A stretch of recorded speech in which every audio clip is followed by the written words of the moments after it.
The reason I really wanted to build my own track is A, to bring my friends into it, and B, so I have a place to practice more because I'm super competitive and I just want to freaking beat everybody at the track. And I know a lot of these guys have a lot more experience than me, but nothing beats seat time, and you can't have seat time without a track. I'm trying to build the best DIY mini Z track so that I can get friends together and have races here at home. The closest mini Z track is almost an hour from my house, and I have a ton of buddies who I think would love racing mini Zs, but there's just nowhere locally to do it. So I want to try to get some buddies together, and today was day one. I went down to Harbor Freight and picked up some EVA foam mats, and I just used the cones that come in the box with mini Zs to set up a little racetrack, and it's honestly worked out way better than I thought. The traction feels almost just the same as an RCP track.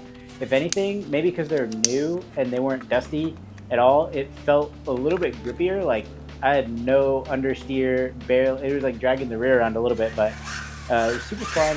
This was 2 sets of the 4-pack of tiles, so that was $24. But after a few laps around here, I do want to try to figure out how to get, how to create some kind of permanent barriers and maybe make the track a little bit bigger if I was going to have other people with me.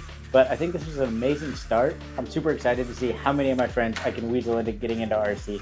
For me, I've grown up, always been a race fan, and I love how mini Z racing is like all of racing. Like, you know, you have to think about your tires, you have to think about, you know, the balance of the car, front to rear, tuning and setup is real. And then also just things like keeping the car clean, cleaning the bearings, cleaning the diff. I love all of that when it comes to racing, but I'm just not in a position to be able to race something that I get to drive, like karts or even cars. I think ideally I'd love to race GT3, but mini Z racing has been super cool, and it's kind of helped me stay grounded and motivated because at the end of the day, all I really think about all day is racing. And I've been into RC really since I was a kid, kind of on and off, but mini Z is the first time that I feel like I consistently have the urge to drive RC. So my first RC car, I think I got this in 7th grade, good old Traxxas Wrestler. At some point, I upgraded it to a Castle brushless system, and then you can see with these tires, I shredded through those factory ones and just got some street tires because that's all I could really do with this thing. Our local track got shut down due to eminent domain, Mike's Hobbies. I'm sure some of y'all might remember that one. And then I bought a little Associated RC18, and this thing I bought because there was a local hobby shop that was hosting parking lot races on Saturdays or Sundays, and I really wanted to get in on that action. They were doing all on-road stuff, but I couldn't afford a 10 scale car.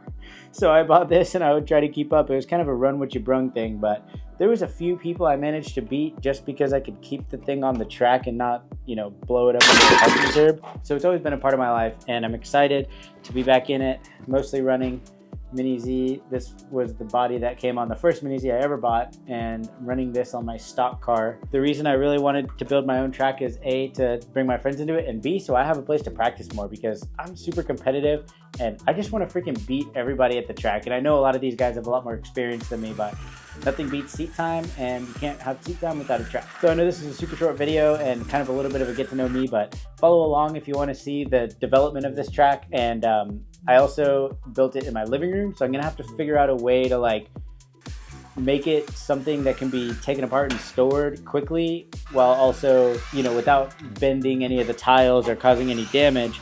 But my girlfriend won't be thrilled if the living room is a full-time RC track. She'd probably just throw it away at some point. So that's kind of my challenge, is how do I build something that's big enough to be fun, but also can be stored out of the way because this isn't our house. But anyways, follow along. I think what I'm going to do is I'm going to buy more of the tiles and get some kind of fastener and cut strips and pin them in to make barriers. You can see I fell off the track a few times. So I'm going to try that out. I don't know how I'm going to get the barriers to stick. I was thinking, honestly, some kind of like either just getting a nut and bolt and like loose in, you know, some washers and like loosely sandwiching it together. But I was worried about how I might be able to make sure that that stays like flush and flat so the track doesn't get wavy where the pins are. But I don't know. I guess stay tuned for the next video and we're going to figure out some barriers for this thing.